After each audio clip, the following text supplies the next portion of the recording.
it's entirely possible that he was unwillingly kept in this home without really any escape himself. 73 years old, wheelchair bound, and sitting in a jail booking video that told you everything the charges could. Escape himself. New charges for the 4 Ciders family members found in a home with 16 children. We're looking at the charges related to those children who've been part of a secret investigation before and what could happen to their grandparents. As the father of the 16 children appears in court for the first time in weeks. I'm Anjanette Levy, and this is Crime Fix. Gary Ciders Sr. didn't look like a man capable of running anything, let alone a household where 16 children were allegedly living in conditions investigators still won't fully describe on camera. You can tell when you look at the jail booking video that Gary Sr. is not well. He's in a wheelchair. And when he appeared in court, he didn't appear to totally get what was going on. His mental competency has been questioned. There are other questions about Grandpa, too. Physically, he didn't look great. Is it possible that Gary Ciders Sr. was being neglected in some way? Charges have not been filed related to that possibility. The prosecutor has said that Gary Sr. and Christina were the only ones receiving government benefits in the house. A hearing date has been set on Gary Ciders Sr.'s competency evaluation. We'll get to that later in the show. And now, as his family unravels count by count in a Vinton County courtroom, only Christina Ciders' name came up in the investigation. Gary Sr. and Christina, they looked pretty good in this photo posted on Facebook back in 2023. And even in this photo, believed to be from 2024, posted by one of their daughters on Facebook, Gary Sr. and Christina looked clean and healthy. It was taken outside of the house on Omer Street. So what happened in just a few years, or even a couple of years? Family members have claimed on social media that Gary Sr. and Christina didn't live like this, but apparently they were living like this. And one family member told a West Virginia TV station that they were kept at arm's length from the family. The prosecutor says the family was hiding Gary Jr. and Elizabeth's 16 children. But let's focus now on Gary Ciders Sr., specifically Grandpa. His own attorney is making a claim that flips the entire narrative on its head. Maybe Grandpa wasn't the villain in this story. Maybe he was just another victim who never made it into the headlines. Let's back up, because the Ciders case has been building toward this moment for months. The legal trouble for 4 members of the Ciders family is far from over. For 2 of the 4, the legal jeopardy has gotten much worse. For the other 2, it's improved just slightly. These developments came after the Vinton County grand jury met and returned indictments against Gary Ciders Jr. and Elizabeth Ciders for sexual battery and unlawful sexual conduct with a minor. The charges are not related to allegations involving their own children. Gary and Elizabeth were also indicted on 19 counts of child endangering, ranging from second-degree felonies to third-degree felonies and some misdemeanor counts. Their legal situation is incredibly serious, even if the child endangering charges are reduced just slightly. And today, Gary Ciders Jr. appeared in court in Vinton County for a last-minute hearing. He pleaded not guilty to all charges, including the new sex crimes charges he faces. Gary Jr.'s attorney is challenging his mental competency. Judge Rogers raised his bail from $300,000 to $550,000. 4 family members, Gary Jr., his wife Elizabeth, and Gary Jr.'s parents, Gary Sr. and Christina, were all charged after 16 children were discovered living in a home on Omer Street. What started as child endangering charges has now escalated dramatically for 2 of the 4. A Vinton County grand jury returned new indictments against Gary Jr. and Elizabeth, adding sexual battery and unlawful sexual conduct with a minor to their growing list of charges. Allegations that notably are not connected to their own children. On top of that, both were indicted on 19 counts of child endangering, spanning second-degree felonies down to misdemeanors. Gary Jr. appeared in court, pleaded not guilty to everything, including the new sex crime charges, and watched as a judge raised his bail from $300,000 to $550,000. His attorney is already challenging his mental competency. A defense strategy we've seen before, and one that raises immediate questions about what exactly happened inside that house. But here's where the story gets complicated. While Gary Jr. and Elizabeth are facing intensifying charges, the grandparents, Gary Sr. and Christina, actually saw their charge severity reduced. Gary Jr.'s parents, Gary Sr. and Christina Ciders, still face child endangering charges, but the level of charges they face has been reduced. Both elder Ciders had faced 16 counts of child endangering, felonies of the second degree, when they were arrested, but now Gary Sr. faces 16 counts, 10 felonies of the third degree, and 6 counts are now misdemeanors. His wife, Christina Ciders, faces 19 counts of child endangering, 2 F2s, 10 F3s, and 7 misdemeanors. According to the indictment, the alleged abuse and neglect took place from June 2022 through June of 2026. This is still... Initially, both were hit with 16 counts of second-degree felony child endangering. Now, Gary Sr. faces 10 third-degree felonies and 6 misdemeanors. Christina faces 19 counts total, a mix of second-degree, third-degree, and misdemeanor charges. It's still serious. Nobody's arguing otherwise. But the shift in severity between generations tells you something about how prosecutors are viewing culpability here, and that's exactly where Gary Sr.'s defense team is planting their flag. Enter attorney Dorian Bell, representing Gary Ciders Sr. and his co-counsel John Getson. To 2 people who are representing one of the Ciders family members, Gary Ciders Sr. Dorian Baum has been here before, so welcome back, Dorian, and you are joined today by your co-counsel, John Getson. So, John, thanks for coming on with Dorian. I appreciate it. Thanks for having us. No problem, Anjanette. Thank you. Their argument isn't that nothing happened in that house. It's that their client, an elderly man in visible physical and mental decline, may not have had the capacity to know what was happening, let alone stop it. Obviously, we can still have some discussions with our client to try and build that defense, but without those major pieces, there is some holdups. What can you guys tell us about your client? I mean, we don't know anything about him except he's a 73-year-old man. He has at least 16 grandchildren. We know he actually has more than that. But, you know, what do we know about him? Can you tell us anything about his background?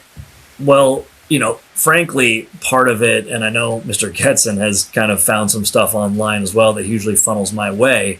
A lot of this is just what we're hearing from either other family members or the community. What I know about him is exactly what I've already shared. He's an older gentleman. He's in serious physical and mental decline. Apparently, he certainly has significant health issues. He was a part of this family. He does have other family members, you know, in the community who have seemed to express publicly via either social media or otherwise that he didn't always seem to be in the And sort more of than that, decline. they're suggesting he may have been controlled by the very family members now co-defendants alongside him.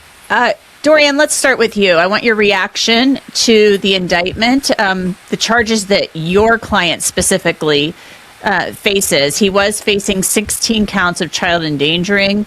They were felonies of the second degree. Those have now, you know, been reduced. There's a sprinkling of misdemeanors and felony charges in there. Your reaction? My reaction is this is exactly what I told you would be happening. As I said from the outset, you know, we still haven't received discovery yet. I have been contacted by the prosecutor's office. We have to just do some administrative stuff on the back end in order to make sure the discovery gets delivered properly. But, you know, once again, from the complaint to the amended complaint, now to the indictment, the charges have been reduced in number and in severity for Mr. Ciders Sr. This is a gentleman who still, of all the 4, he has the least serious charges of all of them.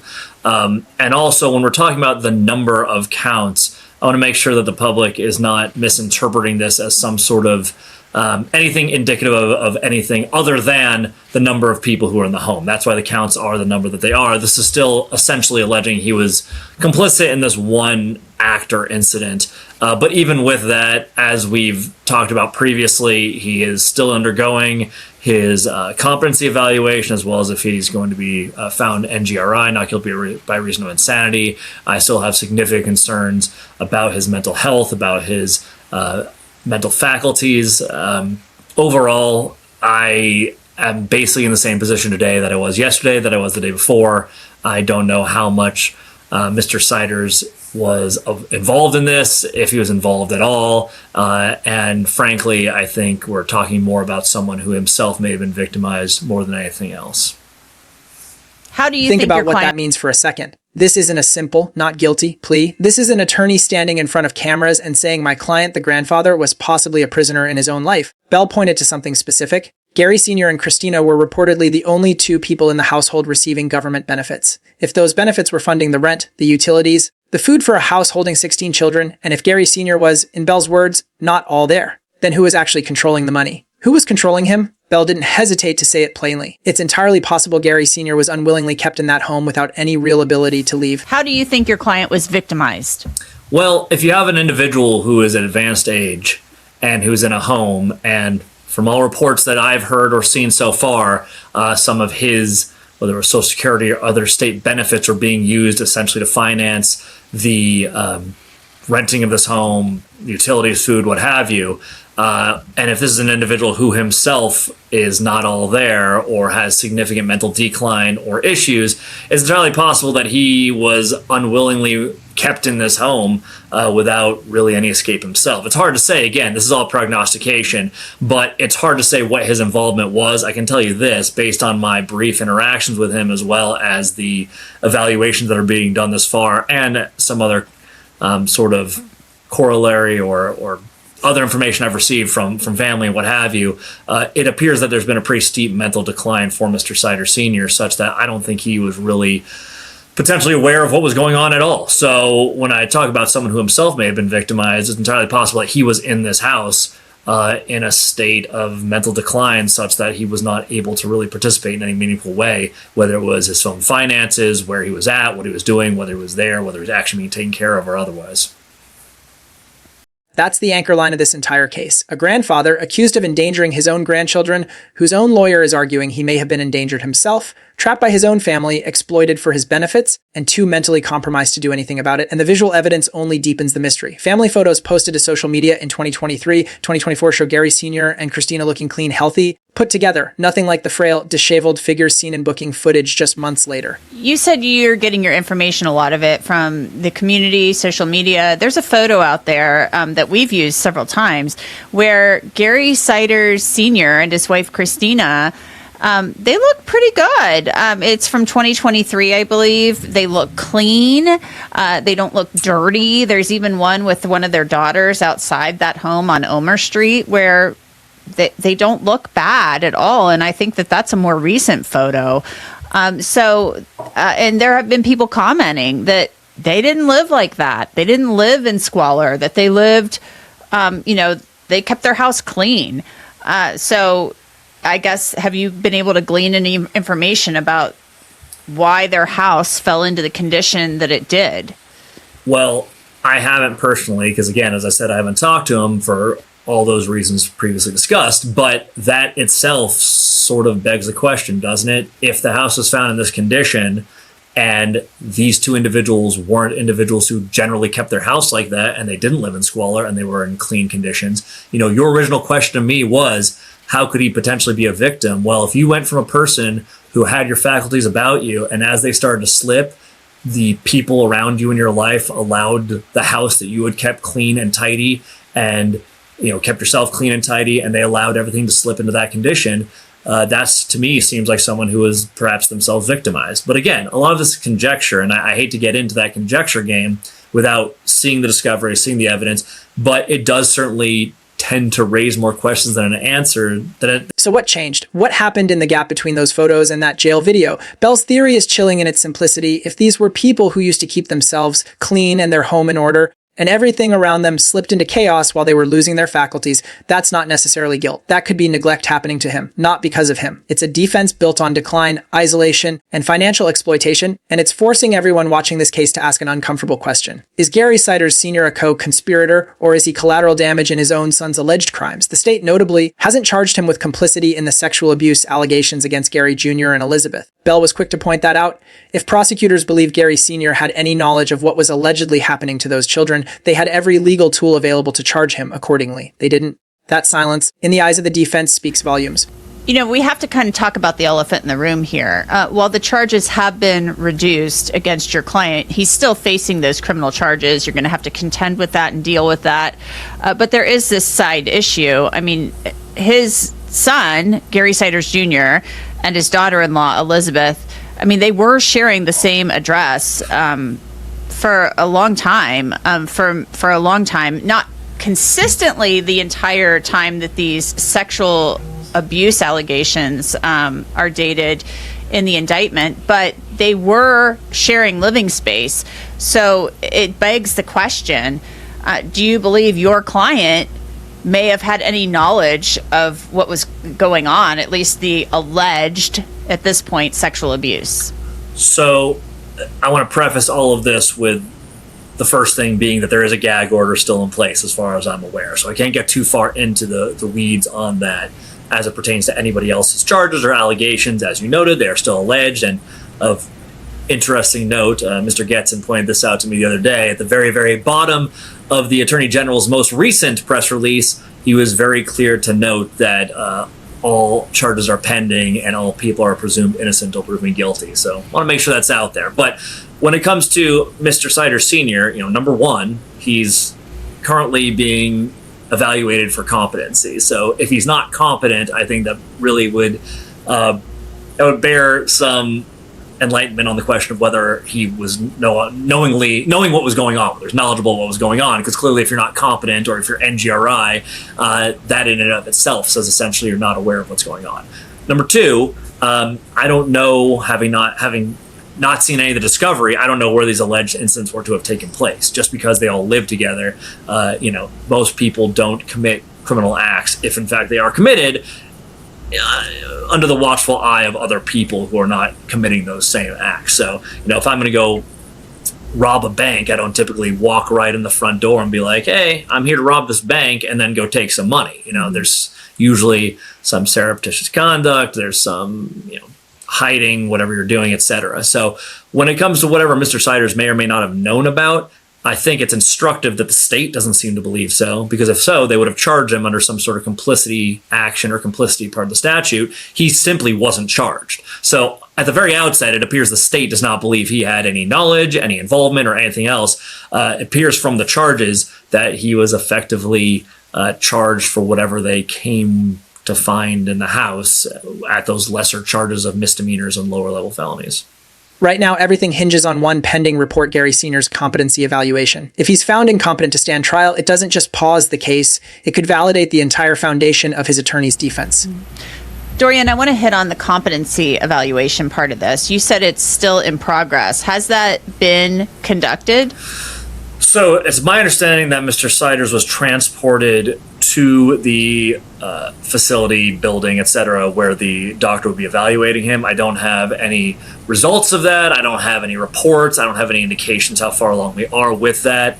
Just so people are fully aware, it's not like you're going in for a flu shot and they're like, while we're in here, let's do a strep test, and then 15 minutes later you have the results. This is the kind of thing where you get evaluated, it gets put in sort of the meat grinder of the evaluation process, eventually a report gets spit out, and that's when we see it. Usually we're talking 3, 4, 5, 6 weeks after the actual evaluation takes place. So the fact that we don't have an evaluation or report yet is not too much of a surprise for me.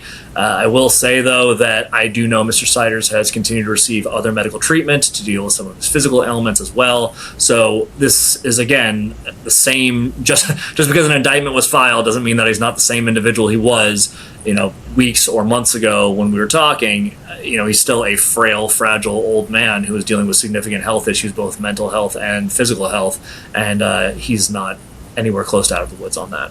A man who wasn't competent to manage his own affairs is a man who arguably couldn't have knowingly participated in endangering 16 children. But if he's found competent, this victim narrative collapses, and Gary Sr. goes back to being viewed as an adult who chose to stay silent while children suffered under his roof. Fair point. John, where do you guys go from here with the case? We're still awaiting those competency examination results. Those will likely be filed under seal, but if competency is in dispute, there will likely be a hearing. They'll try to restore competency. So where do you take the case from here? And, of course, Mr. Ciders will have to be arraigned. Sure. So obviously the arraignment being one of the bigger parts, but aside from that, with the competency pending, it's kind of a waiting game on that to see what happens, but it's also a bit of a waiting game until we receive discovery in terms of what kind of defense we can build, because if we don't have discovery, we don't know what is being specifically alleged or what possible defenses we do have. So obviously there's no timeline yet. Competency evaluations aren't quick. Bell himself compared it to waiting weeks, sometimes over a month, for results to even land on his desk. So not being a medical doctor, I don't want to get too far into that. What I can say is that he's continuing to get medical treatment. Based on what I have heard, they're continuing to run scans, run tests, and do all the various things that the medical doctors have to do to ensure that he doesn't deteriorate any further. But I can't tell you, was he at a 6.5 yesterday and now he's a 7, or is he down to a 6? I don't have that scale for you.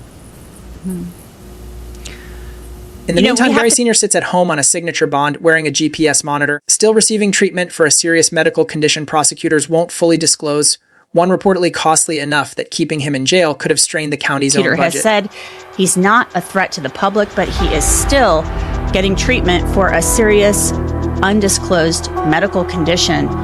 That treatment, had he remained in jail, the cost of that could have bankrupted the county. So it must be something big. So here's where this case leaves us. 4 family members, 1 house, 16 children, and 4 wildly different legal outcomes taking shape in real time. Gary Jr. and Elizabeth are facing the most severe consequences the system can offer, including allegations that go far beyond neglect. Christina's fate remains tied to the broader family unit. And Gary Sr., frail, wheelchair-bound, possibly incompetent, is being reframed not as the man who let this happen, but as a man who may never have understood what was happening at all. Is that defense genuine? Or is it the most convenient narrative available to an elderly man facing the same charges as his son? That question won't be answered by opinion. It'll be answered by a psychiatric report, a judge's ruling, and eventually a courtroom. Until then, the Ciders family case remains one of the most unsettling examples of how quickly a family can fracture and how hard it can be to tell where victimhood ends and complicity begins. We'll be tracking every update in this case as it develops. If you want to stay ahead of the next hearing, the next indictment, and the next twist in the Ciders family saga, make sure you're subscribed, because this story is far from over.